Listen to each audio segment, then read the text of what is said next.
Welcome back to News Talk. I'm Bruce DuPoit. Have you ever thought about giving up meat? Many people contemplate a meat-free diet, but they can't quite seem to pull the trigger because they're afraid they won't be able to sustain life and eating without their favorite foods. That's why the 7-day vegetarian challenge is taking place next week. Meier is with the group Compassion Over Killing, and she joins us now. Good to have you here again. Thank you so much for having me. Thanks very much for your time. The timing is perfect because an event you're calling the... It is Veg Week. Veg Week, and it's the Veg Pledge. The idea of don't think about the rest of your life. Don't think about a year. Ask yourself, could I go 7 days? 7 days. It's a 7-day veg pledge. It's a challenge to see if you can make it through the 7 days. But the goal, it's not just a challenge. It's really intended to explore new foods, to think about your health, think about the environment, think about animals, and to discover a new way of eating that after 7 days, maybe you'll want to stick with, maybe you'll change your diet. It'll at least give you a chance to try something new. Important that you phrase it that way, because I think for some, the idea of going down this road involves what I'm taking away, what I'm taking off the plate. It's a shrinking of the options that I have for the different meals or snacks throughout the day.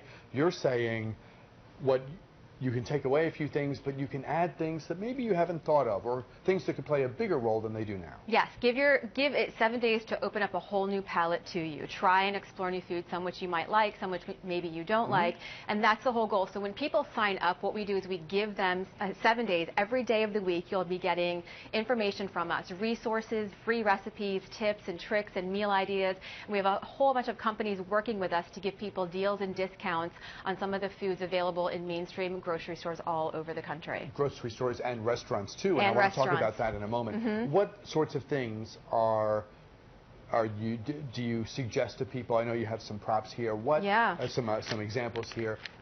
What sorts of things grab people, create the most enthusiasm, are the most versatile in terms of the kitchen and mealtime prep, etc.? Yeah, well, it's a great time to explore the idea of cooking vegetables in a different way. And plant-based foods come in different options, including Beyond Meat right here. This is a company, they make plant-based chicken and plant-based beef. This is one of their most popular products. You can put it in chili, you can put it in your salad, you can put it in your pasta sauce. It looks exactly like chili without the sauce. I mean, it looks meaty, beefy. It tastes just like meat, but it doesn't have any animal products at all, so it's healthier for you, it's cholesterol free, it's better for the environment, and it's better for the animals. And versatile too, because you can use it in any of the ways that you would use ground beef, ground chicken, lots of things, right? It's a taco filling. It's anything you want it to be. Yes, absolutely. So we are working with this company. You might win prizes from them when you sign up. You'll get a discount coupon to use in the stores. And we also have a couple other companies. We have Tofurkey is a company. They offer products. This is a burger, but they also have deli slices. For the holidays, you can get Tofurkey roasts that are similar to turkey, but also made without animal products. So can I look at this one? Yeah, absolutely. Some of the early versions, and the nice thing is, you know, we've come so far. The early veggie burgers were nothing to write home about. Now they have big chunks of mushroom. They'll have a black bean base. There are things in there that look like food, taste like food. With the ketchup and the mustard on there, you're having a good burger experience. It's not like you're settling. It's not like some misery that you're trudging through. We've had 4 and 5 iterations, it seems, of improvement in terms of the taste and the experience of these different options. Yeah, the flavors of vegetarian and vegan eating have changed dramatically over the years, and these foods are so popular that sometimes when you serve these to people who are familiar with meat, they don't even realize they're eating plant-based foods. You could probably do one of those famous, like, we've replaced their gourmet coffee with Folgers, and they didn't, you know, right? One of those kinds of things. Right. And what I'm noticing here, the sodium on this one is not bad. On some of the substitutes, the sodium levels are a little bit of a source of concern. This one's not bad. It derives its flavor from other things. Right, absolutely. Yeah, and looking at it from a health perspective, I mean, some of the biggest concerns in the U.S. American diet that's very standard is that we're high in saturated fats, and we're eating a lot of foods that are increasing our cholesterol rates. And plant-based foods are significantly lower in saturated fats, and they're cholesterol free because cholesterol comes from animal food. So when you're eating a plant-based diet, you're not intaking extra cholesterol. You mentioned the environment a moment ago. So many people have concern about the environment. We know that if all of us do a little, collectively we can do a lot. What sort of environmental benefits accrue from wise food choices? Well, factory farming is very intensive in the systems that we use today. They are resource intensive and they are causing immense amounts of pollution. In fact, here in Maryland, the Chesapeake Bay has been cited as one of the significant pollution causers of that is the poultry industry, the runoff from these factory farms.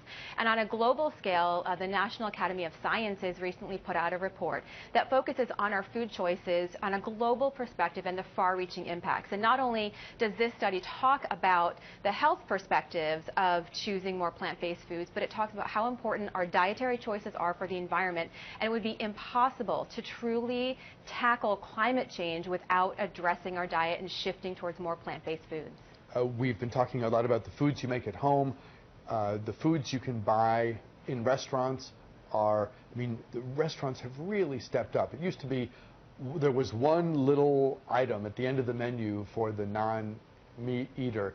Now the sensitivity is there, the awareness is there, and I think a lot of chefs are finding enjoyment and a challenge and a sense of satisfaction in creating great dishes that have no animal component, look good, smell good, taste good, they're beautiful on the plate, very satisfying, enjoyable to eat. The restaurant community, I was talking with a guy just yesterday who's doing vegetarian and vegan Mexican. He's at the Vermont Street food market nice. Every Thursday. They're really stepping up. The options so much more plentiful than before. Yeah, we're rediscovering what it is to eat vegetables and fruits and discovering them in new ways that we're not familiar with necessarily in our standard American diet. And from fast food restaurants to four-star cuisine, restaurants are increasingly offering plant-based meals, and they're doing that in response to consumer interest and consumer demand. So you mentioned that the Veg Pledge is much more than just a sign your name and okay, you're on your own. It's a real kind of 7-day experience. Yeah. Tell us more about it, and where do people find out, or even sign up? Yeah, you can sign up at vegweek.com, and what we do is when you sign up, we provide you immediately with resources to get you started, some recipes and discounts from various companies, and then throughout the week we'll give you tips and tricks, meal ideas, something to try new, different ideas for feeding your family. A lot of people signing up might be cooking for their families, or they might be a younger person within a family, and so we wanted to make it a fun family experience as well. So we'll have tips for some children, easy meals to make for kids, and what to do when you're dining out and aren't sure where to go, because this might be very new. And there are, like you mentioned, restaurants all over the place offering these options, and so giving people some guidance on where to find some of the best food options available. A lot of times it's kids or teens who will say to mom and dad, you know what, I don't want to eat meat anymore, and the change within the family comes not from mom and dad saying, okay, we're replacing that burger that you love with this thing that you don't know what it is, or it seems different, therefore it's bad. It'll be the kid who says, you know, I've thought about these issues, I want to now do this other thing, and the family can move in that direction because of the kid. Yeah, in fact, I was one of those teenagers who talked to my parents about my interest in vegetarian eating, and our diet did shift. And are you comfortable saying how they responded? It was a little bit of surprise, and I think my family welcomed it with some uncertainty. They didn't know. You know, we had to find new foods and discover different ideas to eat, and it turned out to be so much easier than even I initially thought. And it turned out, I was in high school. Friends of mine just started doing it because I was, and we just didn't have to think about it after a couple weeks. It was just a natural choice. You talked about Beyond Beef, the crumble alternative. Here's the burger alternative. There's been a big advance, if you will, in the cheese. There's vegan cheese, you know, non-animal cheese. So there are so many things now that you can do to cobble together, not just an acceptable or okay meal, but a really kind of fun meal to get just as excited about as anybody else. Yeah, a growing number of pizza chains are offering dairy-free pizza as well that you can order out. And give us the information again for where to find more. Vegweek.com. Vegweek.com. All right, Erica Meier of Compassion Over Killing. Always great having you here. Thanks so much. Thank you. Thanks for the show and tell. Yeah, We'll see you next time. We'll step aside, back though, with much more news talk right after this.